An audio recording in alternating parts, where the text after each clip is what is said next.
La troisième chose ou le troisième point parmi les choses interdites à faire en état d'ihram, en état de sacralisation, c'est un point qui est spécifique aux hommes, qui est l'interdiction de porter des vêtements taillés pour les membres du corps.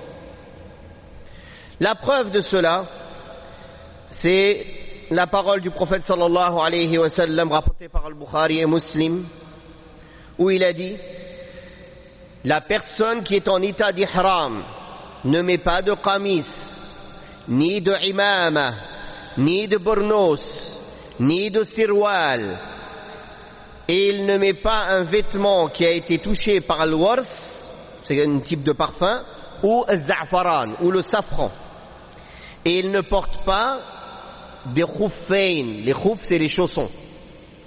C'est les chaussons qu'on met en cuir qui dépassent les chevilles. Sauf s'il ne trouve pas de sandales, alors qu'il coupe les chaussons en dessous des chevilles. Rapporté par Al-Bukhari et Muslim. Donc les savants se sont basés sur ce hadith.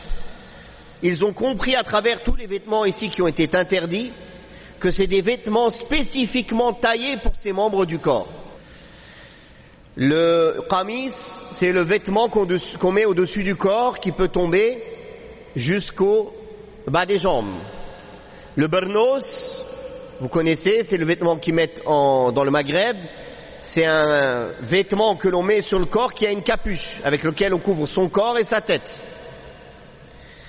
Le sirwal, c'est le pantalon. Sirwal, c'est les pantalons larges. Le mot sirwal à la base c'est un mot perse, c'est pas un mot arabe, il a été arabisé. À la base en perse c'est shirwal, il a été arabisé par sirwal. Donc les pantalons. Puis il a parlé des vêtements qui ont été touchés par le parfum.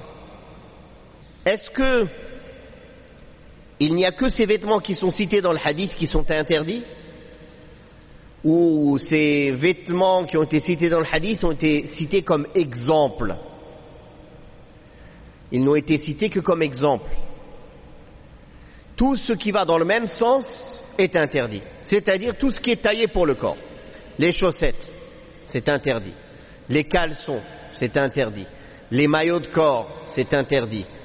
Tous vêtements taillés pour certaines parties du corps sont interdites. Pour le muhrim. Ne rentre pas en cela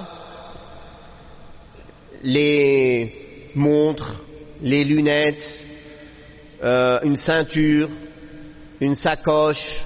Tout ceci n'est pas considéré comme des vêtements, mais c'est des ustensiles. Ce sont des ustensiles.